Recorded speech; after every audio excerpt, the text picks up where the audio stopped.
Great, great.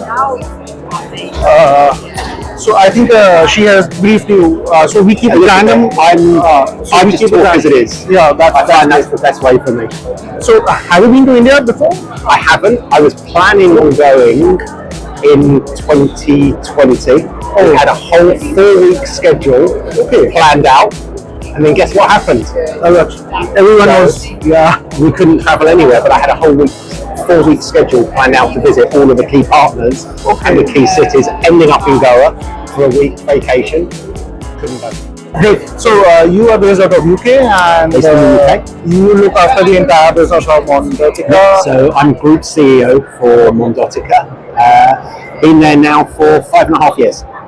5.5 years. And before that, you were in the iOS space? I've never been in eyewear before. And so this is a new thing for me. My background is fashion. So working in apparel for 30 years and licensing as well. So understanding the global markets, brands, brand strategy, brand structure.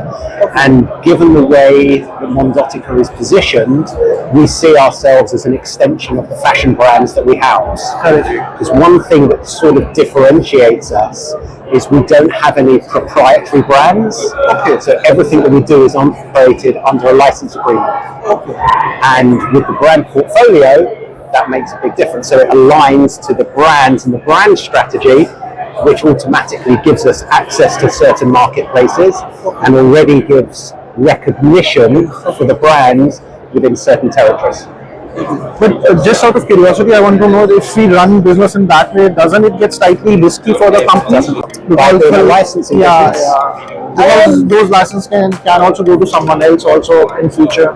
I would say, to our credit, Mondottica's tagline is your eyewear brand partner. So we don't treat ourselves as purely a licensee.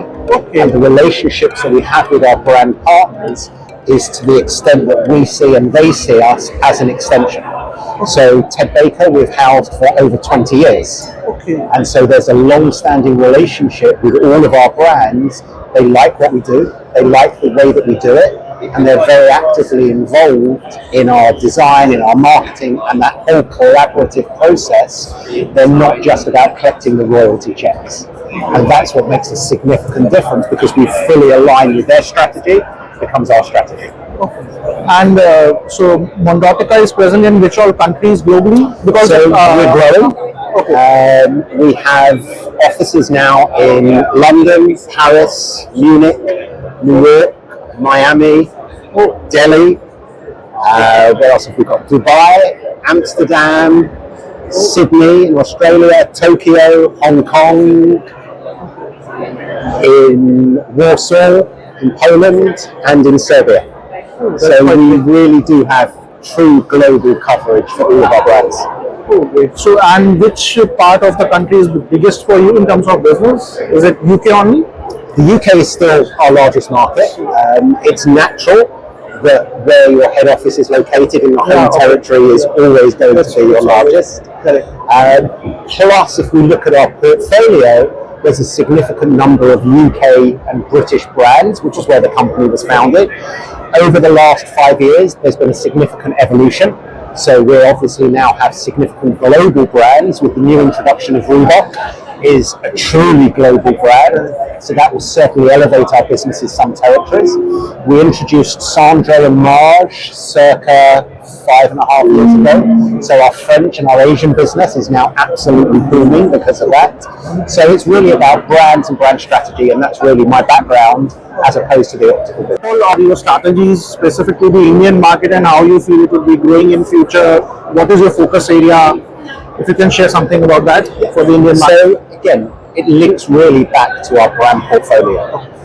Apart from producing great quality and design product, we also adapt designs specific for the Indian consumer. By having our own office there, we are a lot more flexible than some of the other houses where it's a global collection and you have to buy this and this is what you see. What makes us different is the agility by being able to adapt to local markets and local market trends. That's both in terms of design, product, production, and also pricing. we take that local sensitivity very, very important. The biggest growth in India in eyewear is coming from tier 2 and tier 3 cities. And with our portfolio, particularly the likes of Benetton and Pepe, which are two of the most recognizable brands within the Indian market, that's where some of our growth is really accelerating, because we're focusing on not just luxury, but also that aspiration to buy into the likes of Scotch Soda and Ted Baker, and now Sandro and Marja opening in India. So the portfolio positioning very much is aligned to the Indian market. Okay. So you also want to share about your B2B partnership with Titan, which you had for Ted Baker, which was like something a big achievement, I would say. Yes, so one of our key strengths, and it links back to that agility. So one of our key strengths is listening to partners. It's not just producing a collection and hoping that it works. It's listening to partners, not just our local offices, but the end client is the one that makes the decisions for all of us. We're governed by consumers. So the relationship with Titan is growing and has grown, whereby Ted Baker will be positioned in a significant portion, if not the entire platform of theirs. With Ted Baker being an anchor brand, it's got global recognition. It's a dual gender brand, so male and female, and adapted again for the chain to be able to deliver at the right price point, but still with that brand aspiration for them. So we're delivering what they need and what the end consumer needs, rather than what head office thinks they need. And that is a very, very key point. That's why we put strategies in place and timelines in place, that we know that there are certain markets that we can grow if we put the energy and attention to them, and you can't do that across the portfolio at the same time. So India is definitely a key focus and a key strategy. The apparel market in India is growing. The branded market in India is growing, and that certainly aligns, as I've said many times, with our brand portfolio. That the eyewear business, I believe in 23 in the Indian market, was valued at circa 6.5 billion. That's projected in 10 years to more than double. So if we can be on that journey with our partners, I think we're in a good trajectory.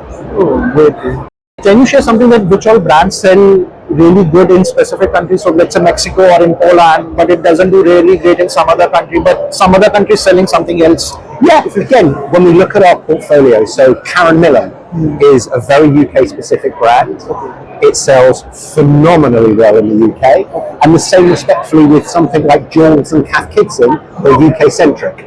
So they don't translate. The product does, but when you have a portfolio with 15, 20 brands, the consumer will always resonate towards what they know. So things like Reebok, as we said, global brand, global recognition, huge growth trajectory since ABG bought the business. Ted Baker, huge growth trajectory. Scotch Soda, Sandro, Marja, All Saints, as brands are now expanding significantly within the Indian continent. So we know that we'll be on that growth trajectory with them. And also where they're positioned, not at the top end of luxury, but what we term as entry to luxury or affordable luxury, again makes aspiration, but affordable aspiration.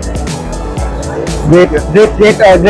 Thanks, Tony. Thanks for giving us time, and we will wait to see you in India. I'll see you in India. Yeah, sure. Thank you. Pleasure. Thank you.